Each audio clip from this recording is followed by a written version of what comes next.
बिजनेसमैनों के बिजनेस का डूबना और व्यापारियों द्वारा पैसे लेकर भागने के मामलों का पानी जब लोगों के सर के ऊपर से बहने लगा तो आम आदमी अपनी बचत को लेकर बैंकों की ओर जाने लगा। बट अब तो बैंकों के हालात ये है कि देश हो या विदेश, बैंकों का डूबना आम बात हो गई है। तो अब आपके लिए ये जानना जरूरी है कि अगर बैंक दिवालिया घोषित हुआ तो आपकी जमा पूंजी में से आपको क्या मिलेगा, क्या नहीं, करेंगे पड़ताल सटीक और सरल शब्दों में। बने रहे वीडियो के लास्ट तक। बैंक डूबने पर क्या होगा? बैंक के दिवालिया होने पर आरबीआई द्वारा उस बैंक के कैश विड्रॉल पर पाबंदी लगा दी जाती है। साथ ही बैंक की अन्य सेवाएं भी बंद कर दी जाती है, जैसे credit card, debit card, net banking इत्यादि। अब बैंक अधिकारियों से लेकर ग्राहकों तक कोई भी इस बैंक से लेन देन नहीं कर पाता है। बैंक डूबने पर ग्राहकों के पैसों का क्या होगा? किसी भी बैंक के डूब जाने या दिवालिया होने की स्थिति में ग्राहकों को पैसा लौटाने का काम डीआईसीजीसी करता है। डीआईसीजीसी यानी deposit insurance and credit guarantee corporation. ये एक संस्था है जो आरबीआई के अधीन काम करती है। 2020 में भारत सरकार ने इसके यानी डीआईसीजीसी के कानून में बदलाव किया था।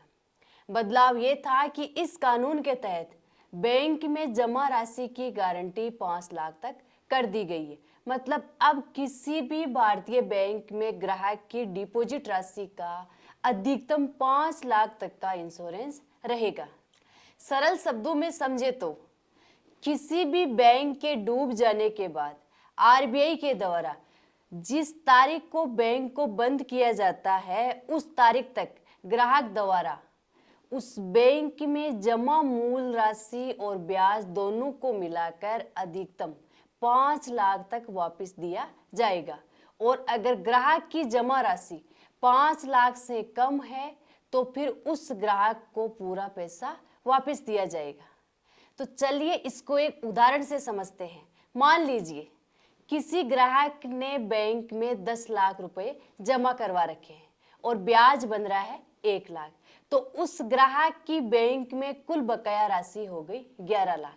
तो अब उस ग्राहक को बैंक की ओर से 5 लाख ही मिलेंगे और जो बाकी बचा समझो गया। ठीक उसी तरह अगर किसी अन्य ग्राहक के बैंक में जमा है 4 लाख और उनका ब्याज हो रहा है 50,000, इस प्रकार उस ग्राहक का बैंक में जमा धन हुआ 4,50,000। तो अब उस ग्राहक को उसका पूरा पैसा मिल जाएगा। बैंक का डूबना क्या है?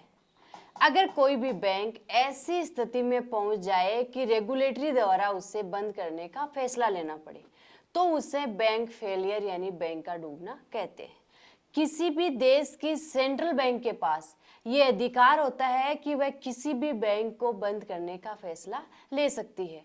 रेगुलेटरी ऐसा फैसला तभी लेती है जब उसे लगता है कि बैंक अपने ग्राहकों और इन्वेस्टरों की जरूरतों को पूरा नहीं कर पा रही है और बैंक को चालू रखना बैंक के खाताधारकों के लिए खतरनाक हो सकता है।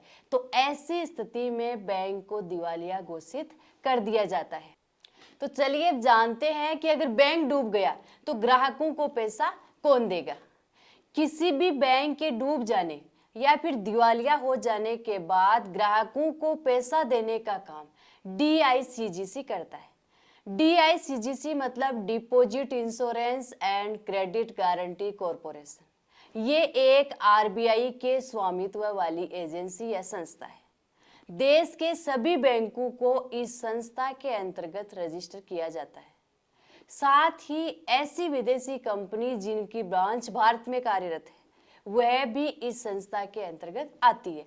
डीआईसीजीसी किसी भी बैंक के डूब जाने के बाद उस बैंक के ग्राहकों को 90 दिन के अंतर्गत उनकी अधिकतम सीमा तक पैसा देने का काम करती है। डीआईसीजीसी क्या है? डीआईसीजीसी एक भारतीय सरकारी निगम है जो भारत में जमा राशि के संरक्षण और बैंक द्वारा लिए गए ऋण के लिए गारंटी प्रदान करता है।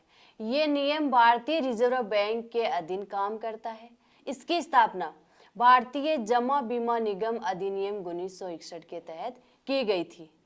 DICGC जमा राशि के संरक्षण के लिए जिम्मेदार होता है, जो कि आधिकारिक रूप से बैंकों के द्वारा रखी जाती है। इस नियम द्वारा प्रदान की गई गारंटी की राशि एक सीमा होती है, जो कि वर्तमान में 5 लाख रुपए प्रति खाते हैं। इस तरह से यदि बैंक के पास अचानक कोई आर्थिक समस्या होती है तो DICGC जमा राशि को संरक्षित रखने के लिए जवाबदेह होता है। बैंक क्यों डूब जाते हैं? बैंक के डूबने के कई कारण हो सकते हैं, तो आइए इनमें से कुछ कारणों को थोड़ा डिटेल से समझते हैं। नंबर 1, बैंक रन की स्थिति में जो भी व्यक्ति या संस्था बैंक में पैसे देते हैं, बैंक उन्हें पैसों का ब्याज देती है और फिर बैंक उसी पैसे को ऊंची रेट पर अपने ग्राहकों को लोन देकर, बॉन्ड द्वारा या फिर इन्वेस्ट करके अपनी कमाई करता है। मतलब बैंक ने आम आदमी से पैसा लिया और फिर लोन के रूप में आम आदमी को ही पैसा वापस दे दिया। हालांकि RBI की गाइडलाइन के अनुसार बैंक कुछ पैसा अपने पास कैश के रूप में जरूर रखता है, लेकिन अगर किसी परिस्थिति में वापस पैसा निकालने वाले ग्राहकों की संख्या बढ़ जाती है तो बैंक को अपने बॉन्ड या प्रॉपर्टी को नुकसान में बेचना पड़ता है, या यूं कहे कि जिस रेट पर खरीदा था उससे कम रेट पर वापस बेचना पड़ सकता है।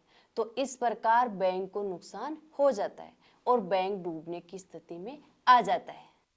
नंबर 2, भ्रष्टाचार या फ्रॉड की स्थिति में। भ्रष्टाचार और फ्रॉड दोनों ही बैंकिंग के लिए एक दीमक की तरह काम करता है।